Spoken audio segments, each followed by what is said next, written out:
अस्सलाम वालेकुम जी सारे विराट ठीक हो सो तो मैं चकवाल मवेशी मंडी खलोते हैं जनाब। बकरियां भी काफ़ी खलतियां सूईयां बकरोटियां आलियां तो तुसां सारे भरावां जनाब रेट भी दसा तो वीडियो ज़्यादा से ज़्यादा शेयर तो लाइक की करो तां जी सारे भरावां को रेट की अपडेट पता लग वजे नाल फॉलो भी कर गिना तां जी सारियां वीडियो तुसां सारे भरावां को पहुँच वजो तो जनाब बकरी जी गिननी चेक कर गिने उसते दंद चेक कर गिने थन चेक कर गिने उस तो बाद जनाब वो भी तकना कि उसते अपने बकरोटे या किसी और दे जो कि तुम थले छोड़ सो बकरी थले बकरोटे जो उसते अपने हो लिवै सी जो उसते अपने ना हो तो वो नहीं लिवैंदी। तो रेट भी पूछता के रेट होनो भाई जी ज़रा इस बकरी का रेट दसो। एक बकरोटी सो बकरोटा जी कितने पैसे इससे मंगते पे हो? 85,000 इस बकरी का मंगते पे नहीं जी। तो कितनियाँ बकरियां लैक आए हो अज?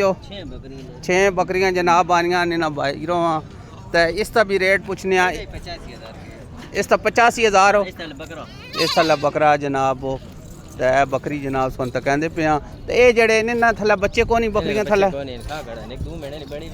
अच्छा तो ये कितने की बकरी वरी? 85,000 तो दूवी 65,000 तो ये भी थोड़े को बकरियां नो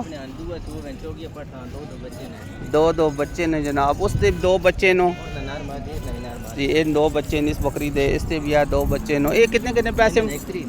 1,30,000 रुपया मंगते पे ने।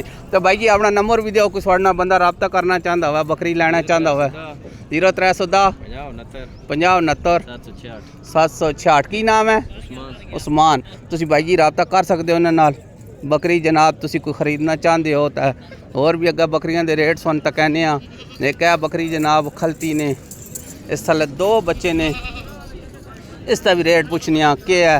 भाई जी कितने पैसे मंगते पे हो ज़रा बकरी दसो ना? 1,80,000 बकरोटियाँ या बकरोटे नर मादी ने जनाब बकरोटी तो बकरोटा ने इस तो रेट भी सुन दसेंदे पे हैं सारे भरावां के पे रेट चलते हैं बकरियां दे। तो बकरियां जनाब आईयां ने काफ़ी अगर भी जनाब भाई इन्होंने को पूछने बकरियां का रेट। भाई जी अज इन सूना आलियां छड़ियां या दुध आलियां फल वखरा वेच दिते किन्ने पैसे मंगते पे हो इन्हों के? 55,000 रुपया जनाब इन मंगते पे ने भाई रोमी।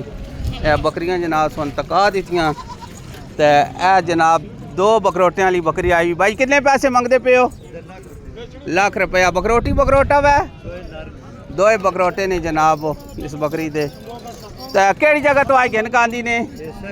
सैखलाबाद तो गिन कांदी ने जी बकरी इन्ना भाई रवा तो रेट भी सुन दस देते हैं। एक बकरी ने जनाब इस थल्ले भी 2 बकरोटे ने। भाई जी किन्ने पैसे मंगते पे हो? 1.5 लाख रुपया मंगते पे ने जी। एन 2 बकरोटे भी बड़े बकरोटे ने बकरी थल्ले बकरोटे भी पे तो कहने आने अगर जनाब बकरियां खलतियां ने। भाई जी सुना वाली बकरी कितने पैसे इनो?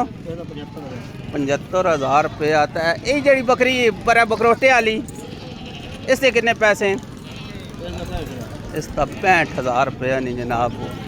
इस वाला बकरोटी है जी जी ठीक हो गया जी। अगर भी जनाब सुन रेट दसने सारे भरावां बकरियां दे काफ़ी बकरियां आईयां पियां नो तुस चेक कर सो जनाब मंडी चो तो बकरोटे भी आए पे नो। ये जनाब चौगा बकरा ने कितने पैसे? 1,60,000 रुपया जनाब इस बकरे का मंगते ने। ये भी चकवाल मंडी खलोते ने तो बाकी और बकरियां जनाब खलतियां ने तो केस हो बच्चे आलियां काफ़ी बकरियां आई हुई ने। यह भी जनाब 4 बकरियां खलतियां ने सूना आलियां छड़ियां नो। अच्छा ये 2 दाली है इससे कितने पैसे नो? 70,000 ते 3 का